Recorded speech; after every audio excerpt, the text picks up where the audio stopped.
Hello friends, welcome to my YouTube channel simple science quick teaching. আজকে আমরা class 10 Ray Martin প্রশ্নবিচিত্রা volume 1 ভৌতবিজ্ঞান সাবজেক্টের 11 নম্বর school Memari VM institution স্কুলের প্রশ্নপত্রের সমাধানগুলি দেখে নেব। প্রথমে দেখতে পাচ্ছ 1 মার্কে 7টি এমসিকিউ। তো প্রথম যে এমসিকিউটি রয়েছে, এসটিপিতে 67.2 লিটার অক্সিজেন গ্যাসের মোল সংখ্যা কত? এটি হবে C3। সূর্য থেকে পৃথিবীতে যে তাপ আসে সেটি হলো, এটি হবে বিকিরণ। পরিবাহিত তড়িৎ প্রবাহের সময় অ্যামমিটার যন্ত্র যা পরিমাপ করা হয়, এটা হবে প্রবাহ মাত্রা। শ্রেণী সমবায়যুক্ত 3টি R1 R2 R3 এইরূপ R1 > R2 > R3। এই প্রশ্নের উত্তর হবে বি, আয়ন সমান I2 সমান I3। প্ল্যাটিনাম তড়িৎদ্বার ব্যবহার করে H2SO4 মিশ্রিত জলের তড়িৎ বিস্ফোরণে অ্যানোডে উৎপন্ন হয়, এটা হবে অক্সিজেন গ্যাস। এবারে নেক্সট যে প্রশ্ন রয়েছে, যে নেসলার বিকারকের K2H যে I4 বাদামি বর্ণে পরিণত হয় যে গ্যাসের সংস্পর্শে, তা হলো, এই প্রশ্নের উত্তর হবে অ্যামোনিয়া। থার্মিট পদে বিজারক হিসেবে ব্যবহৃত হয়, এটি হবে অ্যালুমিনিয়াম। এরপরে তোমরা দেখতে পাচ্ছ যে গ্রুপ বি যেটি রয়েছে, সেই গ্রুপ বি এর প্রথম যে প্রশ্নটি রয়েছে, এসটিপিতে 22.4 লিটার নাইট্রোজেনের অণু সংখ্যা কত? এই প্রশ্নটির উত্তর হবে নাইট্রোজেনের আণবিক ভর হচ্ছে 28, 2.24 লিটার নাইট্রোজেন অণু সংখ্যা 6.022 × 10⁻23 × 2.24 লিটার, যেহেতু ভাগ 22.4 দিয়ে ভাগ করতে হবে।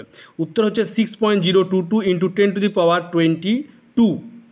এরপরে নেক্সট যে প্রশ্ন রয়েছে, 12 গ্রাম কার্বনের পূর্ণদহনে উৎপন্ন CO2 এর এসটিপিতে আয়তন কত হবে? এই প্রশ্নটি দেখে নাও। C+O2 বিক্রিয়া করে হচ্ছে CO2, তাহলে 12 গ্রাম হচ্ছে কার্বন, আর CO2 যদি যোগ হয় তাহলে 44 গ্রাম। 44 গ্রাম কার্বন ডাইঅক্সাইড মানে 1 মোল। 1 মোল মানে উৎপন্ন যে CO2 মানে 44 গ্রাম মানে 1 মোলে কত? এসটিপিতে তার আয়তন হবে 22.4 লিটার। এরপরে নেক্সট যে প্রশ্নটি রয়েছে 2.2 দাগে, কঠিন পদার্থের দৈর্ঘ্য, ক্ষেত্রফল, আয়তন, পোষণ গুণাঙ্কের মধ্যে সম্পর্ক লেখো। এই কঠিন পদার্থের ক্ষেত্রফল এবং দৈর্ঘ্য এবং আয়তন সম্পর্ক হলো আলফা সমান β/2 = γ/3। এরপরে নেক্সট যে প্রশ্ন রয়েছে 2.3 দাগে, তাপমাত্রা বৃদ্ধিতে কঠিনের ঘনত্বের কী পরিবর্তন হয়?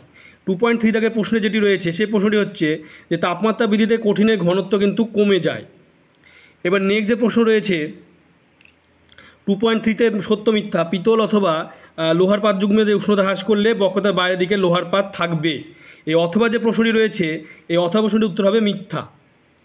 এরপরে নেক্সট যে কোশ্চেন রয়েছে যে 2.4.1-এ, যে ভোল্টামিটারকে তড়িৎ বর্তনীতে যে সমবায় যোগ করা হয়, আর 2.4.2-তে একটি রয়েছে। তো 2.4.1-এ যেটি রয়েছে, ভোল্টামিটারকে তড়িৎ বর্তনীতে যে সমবায় যোগ করে, এটা হবে সমান্তরাল। আর পরিবর্তী প্রবাহে পর্তনী যে তারে সুইচ লাগানো হয়, এটি হবে লাইভ তার।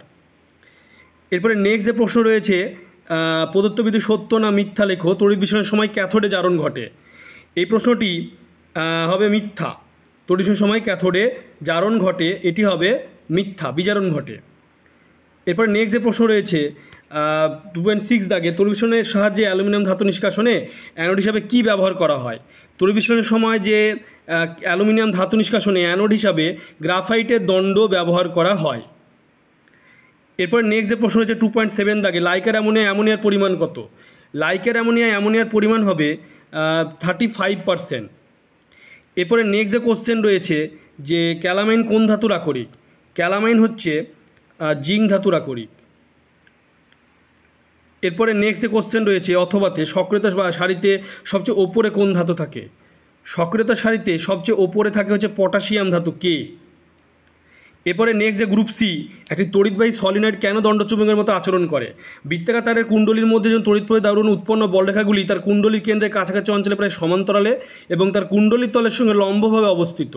বলরেখাগুলি কুণ্ডলীর এক পৃষ্ঠে প্রবেশ করে এবং অপর পৃষ্ঠ থেকে বাইরে আসে।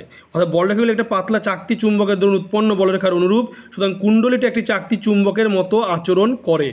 অর্থাৎ তড়িৎবাহী সলিনয়েড কেন দণ্ডচুম্বক আচরণ করে, এই প্রশ্নের উত্তরটি হবে এইভাবে লিখতে হবে।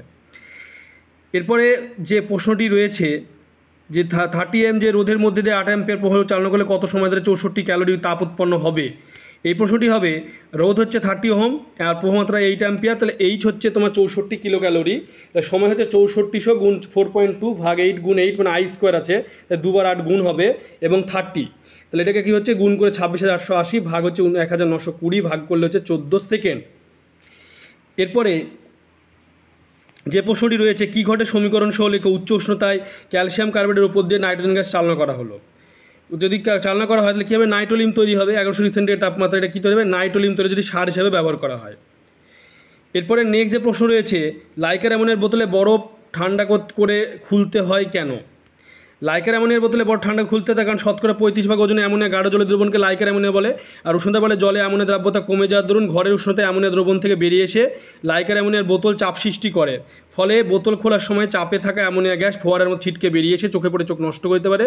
তাই লাইকার অ্যামোনিয়ার বোতল খোলার আগে বোতলকে ভালোভাবে ঠান্ডা করে নিলে কিছুটা অ্যামোনিয়া দ্রবীভূত হয়ে বোতলের চাপ কমায়, ফলে দুর্ঘটনা ঘটে না। এরপরে নেক্সট যে প্রশ্ন রয়েছে যে লাইকার অ্যামোনিয়ার পরে রয়েছে কপারের তৈরি পাত্রে খাবার রাখা উচিত নয় কেন। এর কারণটা হলো কপারের তৈরি পাত্রে জৈবিক অ্যাসিডিক খাদ্য কপারেতে রাখা উচিত নয়, কারণ জৈবিক অ্যাসিডিক খাদ্য কপারের সঙ্গে বিক্রিয়া করে দ্রাব্য অ্যাসিডিক লবণ উৎপন্ন করে, যা খাদ্যের সঙ্গে আমাদের শরীরে প্রবেশ করে বিষক্রিয়া ঘটায়, ফলে শরীরের ক্ষতি সাধন করে। এরপরে নেক্সট যে কোশ্চেন রয়েছে ক্ষারীয় ধাতুগুলি কার্বন বিহীন পদে নিষ্কাশন করা যায় না কেন। সোডিয়াম, ক্যালসিয়াম, ম্যাগনেসিয়াম, অ্যালুমিনিয়াম এই যে ক্ষারীয় ধাতুগুলো খুবই সক্রিয়, অক্সিজেনের প্রতি এদের আসক্তি প্রবল হওয়ায় এই ধাতুগুলি কিন্তু কার্বন বিয়োজন পদ্ধতিতে নিষ্কাশন করা যায় না। তোমরা ভিডিওটিকে বেশি করে শেয়ার করবে এবং চ্যানেলটিকে অবশ্যই সাবস্ক্রাইব পাশে থাকা বেল আইকনে তোমরা প্রেস করবে, যাতে পরবর্তী ভিডিও নোটিফিকেশান তোমাদের কাছে পৌঁছে যায়। তোমরা লাইক ও কমেন্ট করবে।